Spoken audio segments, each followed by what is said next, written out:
만약 뉴욕 한복판에서 순식간에 바닥이 갈라지기 시작한다면 어떤 일이 일어날까요? 아무도 상상해 본 적 없는 규모의 거대한 진동이 온 지구를 흔들어 놓는다면 말이죠. 심지어 태양마저 산산조각 낼 수 있는 끔찍한 지진이 실제로 일어날 수 있을까요? 더 놀라운 것은 반대편 이야기입니다. 지진이 얼마나 작아질 수 있는지에 대한 이야기 말이죠. 오늘 이런 궁금증들을 하나씩 풀어가며 지진의 놀라운 세계로 들어가 보겠습니다. 우리가 알고 있는 상식의 경계를 넘어서는 놀라운 사실들이 여러분을 기다리고 있거든요. 일반적으로 우리가 뉴스에서 접하는 지진들은 대부분 규모 3에서 9 사이에 머물러 있습니다. 그런데 많은 분들이 잘못 알고 계시는 게 있는데 지진 규모가 마치 성적표처럼 10점이 만점이고 0점이 최저점이라고 생각하시는 경우가 많다는 점이죠. 이 척도는 로그 함수를 기반으로 만들어져 있기 때문에 이론적으로는 무한대까지도 올라갈 수 있습니다. 물론 물리적인 한계는 존재하지만 수학적으로는 제한이 없다는 뜻이에요. 그럼에도 불구하고 규모 10에 도달하지도 못한 지진들이 이미 어마어마한 파괴력을 보여주고 있습니다. 규모 9 정도의 지진만 해도 실제로 지구의 자전 속도를 바꿔놓을 수 있거든요. 이번 세기에 발생했던 두 차례의 거대한 지진들은 모두 하루의 길이를 조금씩 변화시켰습니다. 물론 그 변화량은 초의 100만 분의 1 정도로 미미하지만 측정 가능한 수준이었죠. 2004년 인도양 대지진과 2011년 동일본 대지진이 바로 그런 사례들입니다. 이 지진들은 지구의 관성 모멘트를 변화시켜서 자전 속도에 영향을 미쳤어요. 상상해보세요. 우리가 서 있는 이 거대한 행성이 지진 때문에 회전 속도가 바뀐다니 정말 놀라운 일이 아닐 수 없습니다. 만약 지진이 규모 10에 도달하려면 어떤 일이 벌어져야 할까요? 상상해보세요. 무려 32,000km에 달하는 거대한 단층선이 필요합니다. 이것은 지구 둘레의 4분의 3에 해당하는 엄청난 길이죠. 현실적으로 지구상에는 이렇게 긴 단층선이 존재하지 않기 때문에 규모 10의 지진은 실제로는 불가능하다고 봐야 합니다. 그런데 규모 11의 지진이 일어나려면 단층선이 지구를 완전히 관통해서 반대편까지 뻗어나가야 합니다. 마치 지구를 사과처럼 반으로 쪼개는 것과 같은 상황이라고 볼 수 있겠네요. 이미 이 정도만 되어도 지구라는 행성의 구조 자체가 완전히 파괴되어 버립니다. 지각이나 멘틀 같은 층상 구조가 의미를 잃어버리게 되는 거죠. 이제 정말 끔찍한 이야기를 해보겠습니다. 규모 15의 지진이 일어난다면 어떻게 될까요? 이런 지진은 규모 11보다 무려 100만 배나 더 강력한 에너지를 방출하게 됩니다. 그 에너지의 크기가 얼마나 될지 감이 안 오시죠? 지구상에 존재하는 모든 바닷물, 강물, 호수물을 완전히 증발시켜버릴 만큼의 에너지입니다. 그나마 다행인 점이 하나 있다면 이 정도 규모의 지진이 일어났을 때는 쓰나미 같은 건 걱정하지 않으셔도 된다는 겁니다. 애초에 물이라는 게 존재하지 않게 되니까요. 대기마저도 우주 공간으로 날아가 버릴 테고 지구 표면은 용암으로 뒤덮여 버릴 겁니다. 생명체라고는 단 하나도 남아있을 수 없는 완전한 지옥이 되는 거죠. 하지만 진짜 무서운 건 따로 있습니다. 규모 18에 도달하는 지진을 상상해 보세요. 이런 지진이 방출하는 에너지는 거의 10의 32승에 해당합니다. 이게 정확히 어떤 의미인지 아시나요? 지구를 하나로 묶어주는 중력의 힘과 맞먹는 에너지라는 뜻입니다. 쉽게 말해서 스타워즈에 나오는 데스스타가 행성을 완전히 파괴시키는 것과 같은 수준의 에너지 방출이죠. 지구가 산산조각 나서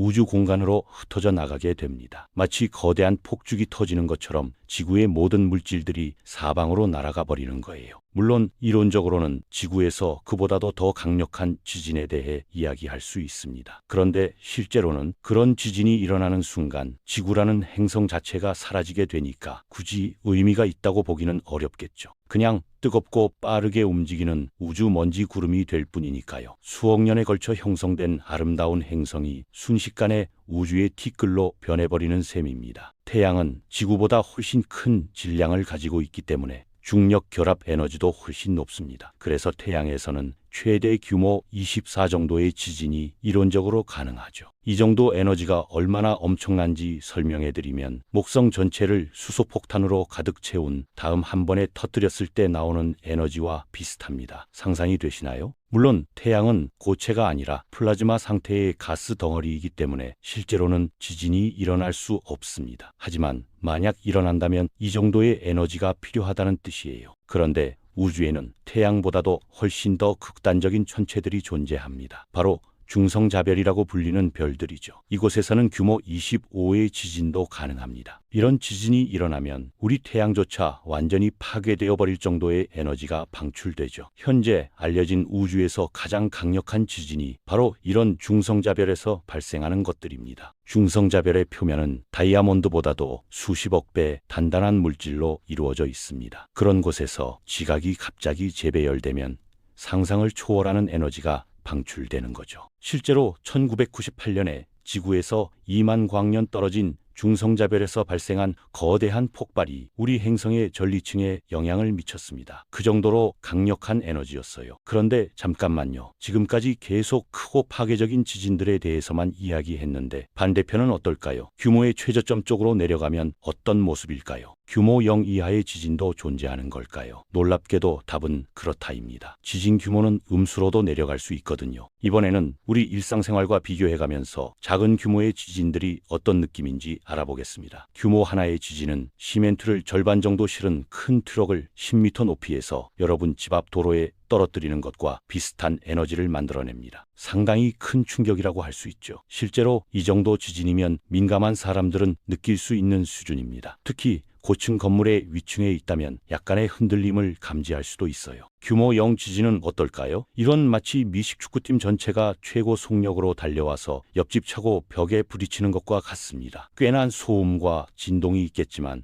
집이 무너질 정도는 아니겠네요. 하지만 밤에 잠들어 있다가 이런 진동을 느낀다면 깜짝 놀라서 깨어날 수도 있을 겁니다. 무슨 일인지 궁금해서 창문 밖을 내다볼 수도 있겠죠. 규모 -1까지 내려가면 미식축구 선수 한 명이 마당에 있는 큰 나무에 세게 부딪히는 정도입니다. 집 안에서도 느낄 수 있을 만한 진동이지만 그리 큰 문제가 되지는 않을 거예요. 아마 뭔가 이상하네 라고 생각하면서도 금방 잊어버리게 될 정도의 미약한 진동일 겁니다. 지진이라고 인식하지도 못할 가능성이 높아요. 더 재미있는 것은 규모 -2입니다. 집에서 기르는 고양이가 높은 옷장 위에서 바닥으로 뛰어내릴 때 나오는 에너지와 비슷하거든요. 실제로 고양이를 키워보신 분들은 아시겠지만 새벽에 고양이가 높은 곳에서 뛰어내리면 꽤나 큰 소리가 나죠. 쿵 하는 소리와 함께 바닥이 살짝 진동하기도 하고요. 규모 -3은 그 고양이가 침대 옆 협탁에서 휴대폰을 발로 차서 떨어뜨리는 정도입니다. 밤중에 이런 소리가 나면 깜짝 놀라서 깨어나게 되죠. 아, 고양이가 또 장난쳤구나 라고 생각하면서 다시 잠들게 되는 그런 정도의 미세한 진동입니다. 하지만 예민한 지진계로는 충분히 감지할 수 있는 수준이에요. 규모 -4는 강아지 등에서 동전 하나가 떨어지는 것과 같습니다. 아주 작은 소리지만 조용한 환경에서는 들을 수 있는 정도예요. 실제로 심야 시간대에 이런 작은 소리가 나면 뭔 소리지 하고 귀를 기울이게 되죠. 하지만 몸으로는 진동을 거의 느낄 수 없는 수준입니다. 규모 -5에서는 정말 세밀한 차이를 다루게 됩니다. 예전에 사무실에서 많이 사용했던 기계식 키보드의 키를 한번 누르는 것과 같은 에너지죠. 똑딱 소리가 나는 그런 키보드 말입니다. 타자를 치는 사람에게는 촉감으로 느껴지지만 옆에서 듣는 사람에게는 그냥 작은 클릭음 정도로 들리는 수준이에요. 규모 -6은 요즘 우리가 주로 사용하는 얇고 조용한 키보드의 키를 누르는 것과 비슷합니다. 거의 소리가 나지 않지만 아주 미세한 진동은 있는 정도예요. 노트북 키보드를 살짝 누를 때의 그런 느낌이라고 생각하시면 됩니다. 손가락 끝으로는 느껴지지만 귀로는 거의 들리지 않는 수준의 미세한 진동이죠. 규모 -7까지 내려가면 새의 깃털 하나가 공중에서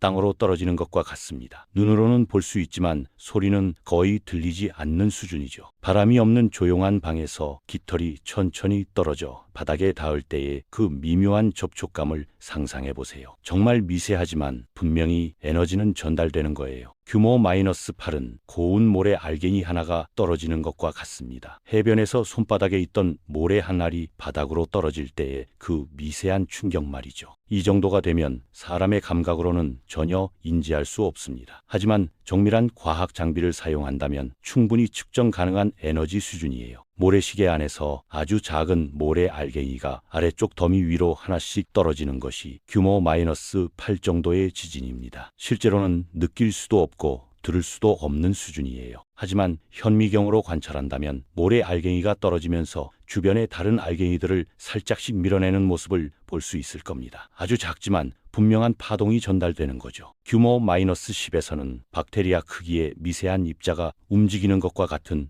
에너지가 됩니다. 이미 우리가 일상적으로 경험할 수 있는 범위를 완전히 벗어난 영역이에요. 하지만 분자 수준에서 보면 여전히 의미 있는 에너지 전달이 일어나고 있습니다. 원자들 사이의 결합이 미세하게 변화하거나 전자의 궤도가 살짝 흔들리는 정도의 변화죠. 규모 마이너스 산 2까지 내려가면 개별 분자 하나가 다른 분자와 충돌하는 수준의 에너지가 됩니다. 이런 미시적인 충돌들이 모여서 우리가 느끼는 온도나 압력 같은 거시적인 현상을 만들어내는 거예요. 생각해보면 정말 신기한 일입니다. 우리가 따뜻함을 느끼는 것도 결국은 수많은 분자들의 미세한 진동이 모인 결과라는 것 말이에요. 규모 마이너스 1호까지 내려가면 정말 극미한 세계에 도달하게 됩니다. 먼지 입자 하나가 책상 위에 살포시 내려앉는 것과 같은 에너지죠. 이 정도가 되면 인간의 감각으로는 전혀 인지할 수 없는 범위에 들어갑니다. 하지만 원자 현미경 같은 정밀한 장비를 사용한다면 여전히 측정 가능한 물리적 현상이에요. 심지어 규모 마이걸 18 정도까지 내려가면 단일 원자가 진동하는 것과 같은 수준의 에너지가 됩니다. 이런 극미시적인 진동도 넓은 의미에서는 지진과 같은 범주에 속한다고 볼 수 있어요. 양자역학의 세계에서는 이런 미세한 에너지 변화들이 매우 중요한 의미를 가집니다. 원자 하나의 진동이 전체 물질의 성질을 바꿀 수도 있거든요. 이렇게 보니까 지진이라는 현상이 정말 광범위한 스펙트럼을 가지고 있다는 걸 알 수 있죠. 우주 전체를 파괴할 수 있는 극대의 에너지부터 먼지 하나가 떨어지는 극미의 진동까지 모든 것이 같은 척도 안에서 측정될 수 있다는 게 참으로 신기합니다. 더욱 놀라운 건 이 모든 것들이 본질적으로는 같은 물리 법칙을 따른다는 점입니다. 에너지의 크기만 다를 뿐 근본적인 작동 원리는 동일하다는 거죠. 가끔은 이렇게 세상을 완전히 파괴하지 않는 작고 평범한 것들에 대해 생각해보는 것도 좋은 것 같습니다. 우리 일상 속의 작은 진동들이 사실은 지진과 같은 원리로 설명될 수 있다는 사실이 흥미롭지 않나요? 결국 우주는 아주 작은 것부터 엄청나게 큰 것까지 모든 것이 연결되어 있다는 걸 보여주는 좋은 예시라고 할 수 있겠네요.